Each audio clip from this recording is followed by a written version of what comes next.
আমরা আমাদের জীবন হয়তো, কিন্তু, যদি, অথবা এবং দিয়ে কাটাতে পারি না।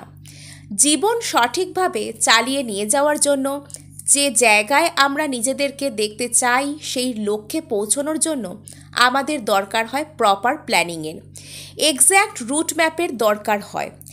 ম্যানিফেস্টেশন বা ল অফ অ্যাজাম্পশনের হোক বা ল অফ অ্যাট্রাকশনের কোনো টেকনিক, সেটার জন্য প্রপার প্ল্যানিংই লাগে। আজকে তাই আপনাদের সাথে সেই প্রপার প্ল্যানিং তুলে ধরব, যেটা আপনাদেরকে কোনো কিছু না করেও অনেক কিছু পাইয়ে দেবে, বা বলা ভালো জীবনের সমস্ত ক্ষেত্রকেই আপনি এটা দিয়ে ম্যানেজ করতে পারবেন।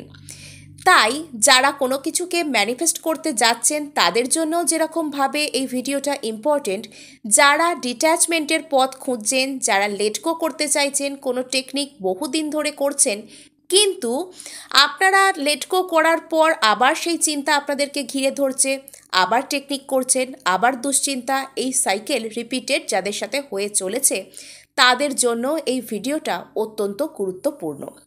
আজকে এক ধরনের রিভার্স টেকনিক আপনাদের সাথে শেয়ার করতে চলেছি। না, ভয় পাবেন না। রিভার্স টেকনিক মানে এখানে আমি আপনাদেরকে, ধরুন এক্সের সাথে লাইফ কাটাতে চান, বলবো না যে ওয়াইকে চাই এটা বলুন, বা বলবো না যে সুস্থ হতে চান কেউ বলুন আমি অসুস্থ, না, এই ধরনের কথাবার্তাও আজকে হবে না। কিন্তু কি হবে সেটা আমরা জেনে নেব, যেটা আমাদেরকে পুরোপুরি প্রপার জায়গায় নিয়ে যাবে এবং যেটার মধ্যে প্রপার প্ল্যানিং রয়েছে। এবং এর জন্য আপনাদেরকে খুব বেশি কিছু খাটাখাটুনি, জার্নাল রাইটিং, অ্যাফার্মেশন, স্ক্রিপ্টিং কি মেডিটেশন তেমন কিছুই করার নেই। শুধুমাত্র নিজের জীবনে হ্যাপি থাকুন আর দেখুন কীরকমভাবে আরও খুশি আপনাদের জীবনে অ্যাট্রাক্ট হয়।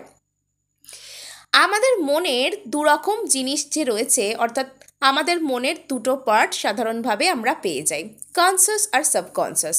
এর উপরেও অনেক স্তর রয়েছে, কিন্তু সেগুলো অনেক বড়। যারা মানুষ, যারা আধ্যাত্মিকভাবে বিভিন্ন জায়গায় নিজেদেরকে নিয়ে যেতে পেরেছেন, তারা এইগুলো এক্সপিরিয়েন্স করতে পারেন। কিন্তু আমাদের সাধারণ মানুষের জীবনে 10% কেবলমাত্র কনসাস মাইন্ডের ভূমিকা থাকে, আর বাকি 90% সাবকনসাস মাইন্ডের ভূমিকা থাকে। অর্থাৎ এখনও পর্যন্ত আপনি কোনো টেকনিক করে চলেছেন এবং আপনার জীবনের কোনো একটি জায়গায় নির্দিষ্ট গণ্ডগোল রয়ে গেছে, এখনও সেটা ঠিক হয়নি, এর অর্থ সাবকনসাসে কোথাও গিয়ে কোনো রকম বিলিফ সিস্টেম আছে, অথবা সেখানে কোনো জট পাকিয়ে আছে। এবং স্বস্তির বিষয় এই যে সাবকনসাসকে রিপ্রোগ্রাম করা যায় অত্যন্ত সহজে। কিভাবে সাবকনসাসকে রিপ্রোগ্রাম আপনারা করবেন তার ভিডিও আমি আপনাদেরকে দিয়েছি, কিন্তু তাও সেটা অনেকের জন্য ফ্র্যাজাইল হয়েছে বলে আমি কমেন্টে দেখেছি।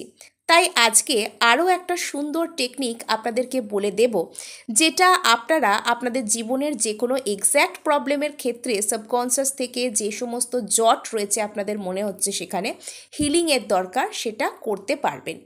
প্রত্যেক দিন রাত্রে শোবার পূর্বে আপনারা পজিটিভ অ্যাফার্মেশন বলবেন, যে এক্স্যাক্ট প্রবলেম আপনাদেরকে এই মুহূর্তে ভীষণ বিরক্ত করছে বা জীবনে খুব বড় ইস্যু হয়ে উঠেছে বলে মনে হচ্ছে সেটা নিয়ে। অর্থাৎ অমুক বিষয়টা আমার জীবনে একদম সুন্দর আছে, একদম প্রপার আছে, ঠিকঠাক আছে, থ্যাংক ইউ ডিভাইন।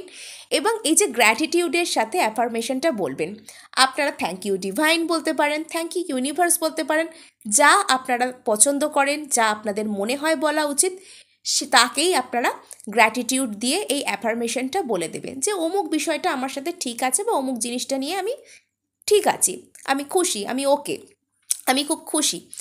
এবং নেক্সট যে কথাটা আমরা বলে নেব, এই যে টেকনিকটা, এটা আপনাদের যে বিশ্বাস, আপনাদের বাস্তব পরিস্থিতির উপর যে কন্ট্রোল, সেটাকে ভীষণ গভীরে নিয়ে যাবে।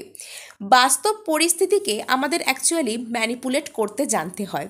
বাস্তব পরিস্থিতি আমাদের মধ্যে যা কিছু ইমোশন ক্রিয়েট করে, যা কিছু আমাদের মধ্যে ফিলিংস নিয়ে আসে, সেটাই কিন্তু আসলে ম্যানিফেস্ট হয়।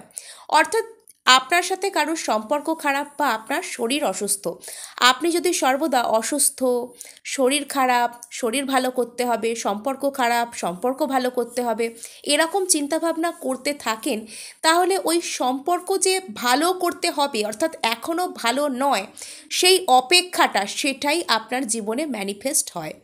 আপনি চাই ল অফ অ্যাট্রাকশনের টেকনিক করুন বা ল অফ অ্যাজাম্পশনের টেকনিক নাই করুন, এরা কিন্তু আপনার জীবনে আপনার জীবনে এরা কিন্তু ভূমিকা পালন করেই যায়। আপনি এদেরকে প্রয়োগ করুন বা না করুন, আপনি হয়তো বুঝতে পারেন না, কিন্তু এরা আপনার উপর প্রভাব ফেলে। অর্থাৎ যে জিনিসটা নিয়ে আমরা ল্যাকের এনার্জিতে থাকবো, সেই জিনিসটা নিয়ে ল্যাক আমাদের লাইফে চলে আসবে। যে জিনিসটা নিয়ে আমরা খুশি থাকবো, সেই জিনিসটাকে কেন্দ্র করে খুশি, আরও খুশি আমাদের জীবনে ম্যানিফেস্ট হতে থাকবে। কিছু কিছু মানুষকে দেখবেন তাদের রিলেশনশিপে কোনো প্রবলেমই থাকে না, তারা সারা লাইফ যেন খুশি হয়ে খুশি মনে কাটাতে থাকে। কেননা এরা সমস্ত কিছুকে বা ভালো কিছুকে অত্যন্তভাবে সুন্দরভাবে সহজভাবে গ্রহণ করতে পারে। এরা যখন ভালো কোনো কিছু এদের লাইফে আসে, সেটাকে এরা কোনো রকম মানসিক জটিলতা দিয়ে প্রভাবিত করে না। বা কাউকে কাউকে দেখবেন তারা যেন স্বভাবগতভাবেই অনেক ধনী হন, তাদের কাছে টাকা পয়সার কোনো অভাব থাকে না, যেন টাকা পয়সাই তাদের পিছন পিছন দৌড়তে থাকে বলে মনে হয়। এটাই বা কেন হয়? ওই একই কারণ। এই জায়গায় এরা হিল্ড হন, এই জায়গায় এরা রিসিভিং মুডে থাকেন, সেই কারণেই এদের জীবনে আরও বেশি বেশি করে ওই সমস্ত জিনিসগুলো আসতে থাকে। অর্থাৎ আজকের যে টেকনিকটা, সেটা আপনাদেরকে শেখাবে কি করে বাস্তব পরিস্থিতিকে আপনারা যে প্রভাবিত হওয়া আপনাদের, সেটা হওয়া বন্ধ করবেন। দেখুন, আমরা তো প্রথমেই ম্যানিফেস্টেশন টেকনিক করলে বা সকলেই তো সেই পর্যায়ের ডিট্যাচমেন্টে পৌঁছে যেতে পারি না যে আমাদেরকে কেউ কিছু বলছে, আমাদের বাইরে থেকে কোনো ল্যাক আমরা দেখতে পাচ্ছি, তাও আমরা প্রভাবিত হব না। কিন্তু সেটা আমরা সবসময় করতে পারি না।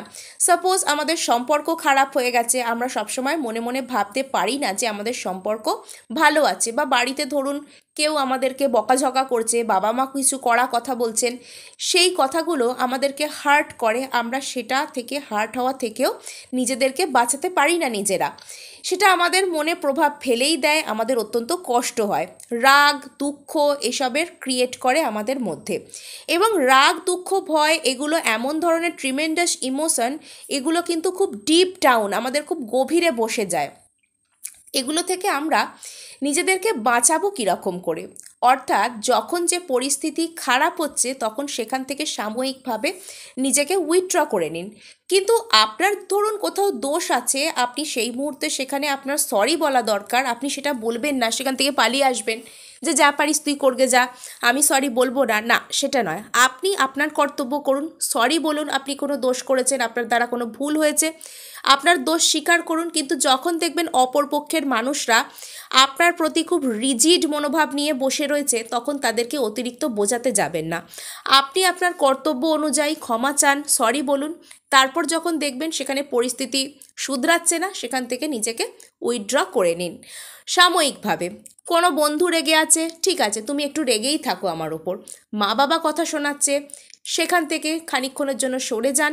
তাদের রাগ ঠান্ডা হলে তারপর সেখানে আসতে পারেন, ঠান্ডা মাথায় কথাবার্তা বলুন। অর্থাৎ অপ্রীতিকর পরিস্থিতি থেকে আমাদেরকে নিজেদেরকেই বাঁচাতে জানতে হবে। অপ্রীতিকর পরিস্থিতির মধ্যে যত বেশি আমরা নিজেদেরকে নিয়ে যাব, যত বেশি দেখব যে যেখানে ঝগড়াঝাটি হচ্ছে সেখানে নিজেদেরকে নিয়ে যাব, তত বেশি কি হবে, আমাদের মনের মধ্যেই কুপ্রভাবগুলো চলতে থাকবে। আর আমাদের যে কোনো রকম ইচ্ছা পূরণ বলুন বা যে কিছু বলুন, যা আমাদের লাইফে প্রবলেম আর কি, সেগুলো আরও বেশি বেশি করে ক্রিয়েট হতে থাকবে। নেক্সট আমি বলে নেব যে যেরকমভাবে আপনাদের বাড়িতে কোনো খাবার ধরুন রান্না হয়েছে, প্রত্যেক দিন কি বাড়িতে আপনাদের পছন্দ মতন রান্না হয়? না। প্রত্যেক দিন একটা মানুষের পছন্দ মতন খাবার জিনিস যদি না পাওয়া যেতে পারে, তাহলে প্রত্যেক দিন আমাদের ইচ্ছা মতন আমাদের লাইফ চলবে কি করে?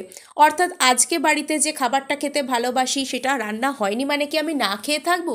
তা যেরকম নয়, ঠিক সেরকমভাবে যে ইচ্ছাটাই জীবনে দরকার সেটা আজকেই পূরণ হয়নি বলে আমি নিজেকে অখুশি রাখবো না, কোনো না কোনো উপায়ে নিজেকে খুশি আমি রাখবই। ঠিক আছে, হয়নি তো কী হয়েছে, কালকে হবে, কাল না হলে পরশু হবে, আমি তো নিজেকে খুশি রাখি। এই যে বিষয়টা, অর্থাৎ যত বেশি আমরা নিজেদেরকে খুশি রাখতে পারবো, তত বেশি আমাদের জীবনে খুশিই অ্যাট্রাক্ট হবে। আশা করি আপনাদেরকে বোঝাতে পেরেছি এই টেকনিকটা। এটা কোনো কিছু না করেও অনেক কিছু পেয়ে যাওয়ার একটা টেকনিক। তো আজকে এটুকুই, দেখা হচ্ছে নেক্সট ভিডিওয়। ধন্যবাদ।